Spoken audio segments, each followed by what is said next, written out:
बेटा आप जो जी व्यक्ति ने कॉल करी जाए बाद में।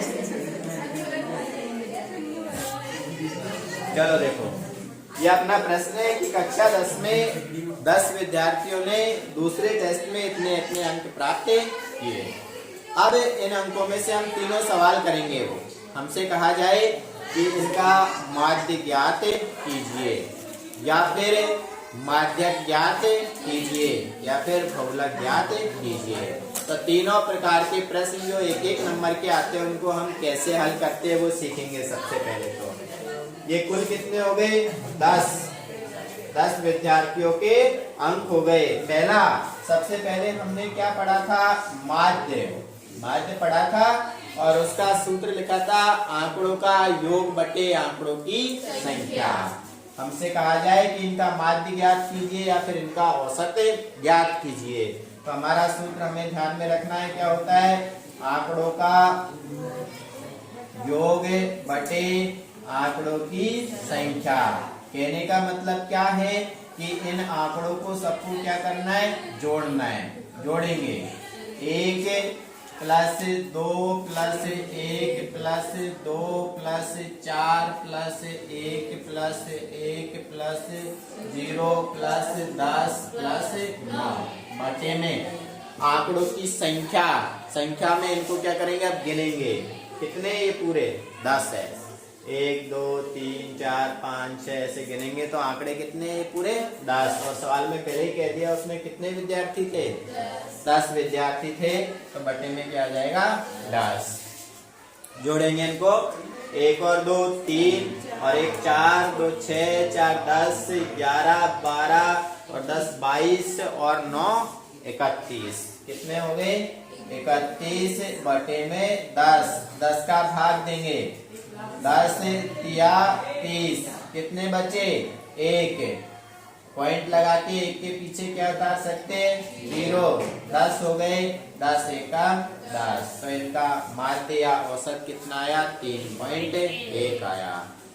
जब भी समांतर माध्य या औसत या फिर माध्य निकालना हो तो क्या करना है? सबको जोड़ना है और उनको गिन लो कि वो कितने हैं, उसका भाग देना है। कर लोगे? 1 नंबर का प्रश्न आता है ये। समांतर माध्य आंकड़ों का योग बटे आंकड़ों की संख्या, सबको जोड़ो और गिन के भाग दे दो। ये तो क्या आ गया? हमारा समांतर माध्य आ गया। आ गया समझ में? पहला प्रश्न था। 1 नंबर का आता है ये। दूसरा क्या था हमारा?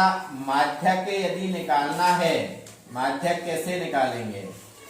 माध्यक निकालने के लिए सबसे पहले जो आंकड़े दे रखे होते हैं इनको क्या करेंगे? हमें आरोही क्रम में जमा लेंगे। आरोही क्रम का मतलब बढ़ता हुआ क्रम। पहले छोटा, फिर बड़ा, फिर बड़ा, फिर बड़ा। तो इन आंकड़ों में सबसे छोटा कौन है? 0। फिर उससे बड़ा 1। अब 1 कितनी बार आ रहा है? 4 बार। तो 1 को 4 बार लिखेंगे। उसके बाद कौन है? 2 कितनी बार आ रहा है? 2 बार। उसके बाद कौन है? 4 1 बार ही है। उसके बाद कौन है? 9। उसके बाद कौन है? 10। तो ये हमने क्या किया? आंकड़ों को आरोही क्रम में जमाया। ये पहला प्रश्न था। ये दूसरा कर रहे हैं, माध्यक वाला। माध्यक में क्या करना है? सबसे पहले इनको आरोही क्रम में जमाना है। अब माध्यक कैसे निकालेंगे वो देखेंगे। आरोही क्रम में जमाने के बाद अगला काम क्या करना है हमें? इनमें जैसे 10 थे तो बीच वाले पद देखने हैं। ये 4 इधर से हट गए। देखो 1 2 3 4 इधर से हट गए और 4 इधर से हट गए। बीच में कितने पद बचे? 2। तो बीच में जितने पद बचते हैं 2 बचते हैं, तो क्या करेंगे? दोनों को जोड़ेंगे और जोड़ के 2 का भाग देंगे। क्या करना है? सबसे पहले आरोही क्रम में जमाना है।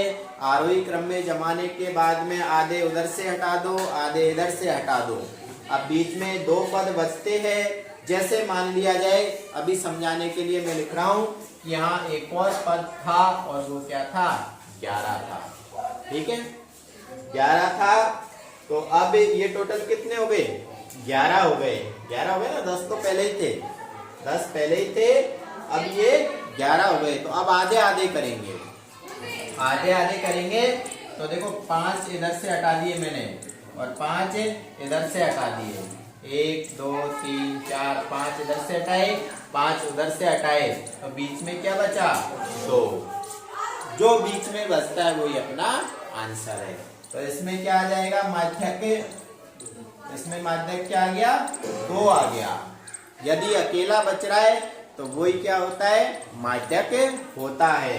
पर यहाँ पे अब 11 नहीं है, पद कितने?